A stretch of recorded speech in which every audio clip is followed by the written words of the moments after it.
The Oklahoma bombing memorial brings back so many memories for Amy. She was in that building on that fatal April day when she lost dozens of her friends and over 100 people that she worked very closely with. Now she survived and she came out stronger than ever. It's just electrifying. Every year, Amy steps up to the starting line to run in honor of the friends and coworkers that she lost on that April day. And right when the gun goes off, the memories come flooding back.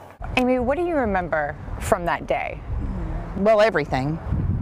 So Robin Huff, who was pregnant, came and sat down right beside me. And I was working and I turned to ask her what she needed, and that's when it happened. The bomb went off, leaving the Murrah building unrecognizable. The third floor where Amy was no longer existed. Everything went black. I could feel this rushing sensation. I could hear this just really loud roar in my head. And what sounded like maybe fireworks exploding and people screaming. Amy was buried under 10 feet of rubble, and Robin, the woman Amy was talking to, and her unborn baby were dead. I remember hearing someone screaming right in my ear, "Jesus, help me, Jesus, help me." And then me thinking that, like me recognizing that that was actually my voice. It didn't even sound right. I was like, that's me screaming. Amy was upside down, still sitting in her chair, unaware of what happened and how she was going to get out. I remember wondering if I was dead or alive at first. And then I could hear a siren going off in the distance and decided I was alive. First responders heard Amy and then found her hand sticking out of the rubble just when they were beginning to dig her out. Another man started yelling, "There's another bomb."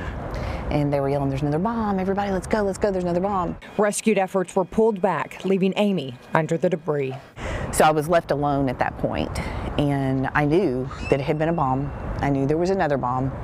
And I couldn't do anything. I could only lay there and wait. So she began to sing, "All I have is you, take my life, Jesus." She sang over and over while peace began to cover her. I just wished I had a second chance, to a do-over. I didn't want to end that way.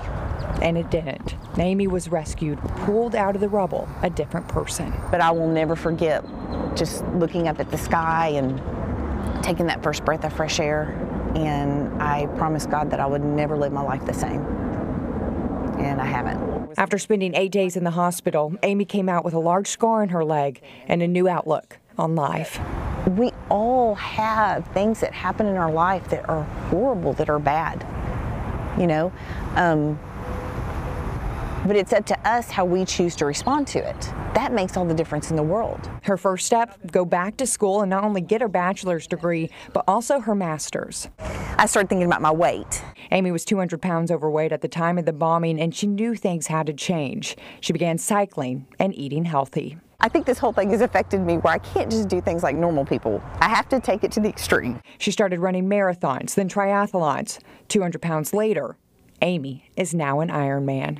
Sometimes you have to jump and build your wings on the way down. And I think because I realized how short life is and how it can be gone so quickly, I've adopted a lot of that philosophy. Just if you want to do it, just jump, go, build your wings on the way down.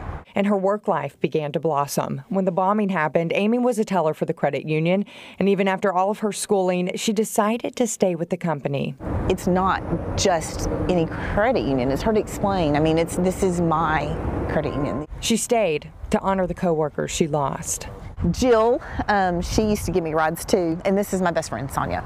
And after years of hard work, Amy is now the CEO and president of the credit union. You go from being a teller, yep, from going through the bombing, yep, you go back to school, yep, and then years later you look back and you are the president CEO. If you would have told me that I was going to lose 200 pounds, become an Ironman, become president of the credit union, that would have been no different than you telling me I'm going to get a rocket and I'm going to fly to Mars one day. I mean, I would have never believed you, never. But even after all the growth and achievement, all it takes is a split second to take her back to the day it all changed. Her dad sent me a card and signed it. "We would be so proud of you," and he signed her name in it too. And it just. But that's why every year she runs for her best friend Sonia. The morning I found out that Sonia that they'd found her body, I was just really distraught and crying and I looked out the window on Lincoln. It was the middle of the day, and I saw cars with their headlights on.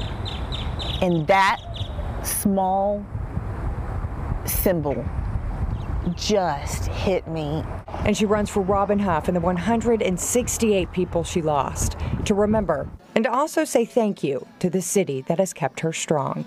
All of Oklahoma cares. They care so much, down to just wanting to turn their lights on to let us know that they care, they love us. And when I see people gather here to run this race, it's like still seeing cars with their headlights on. It's the community letting us know they haven't forgotten.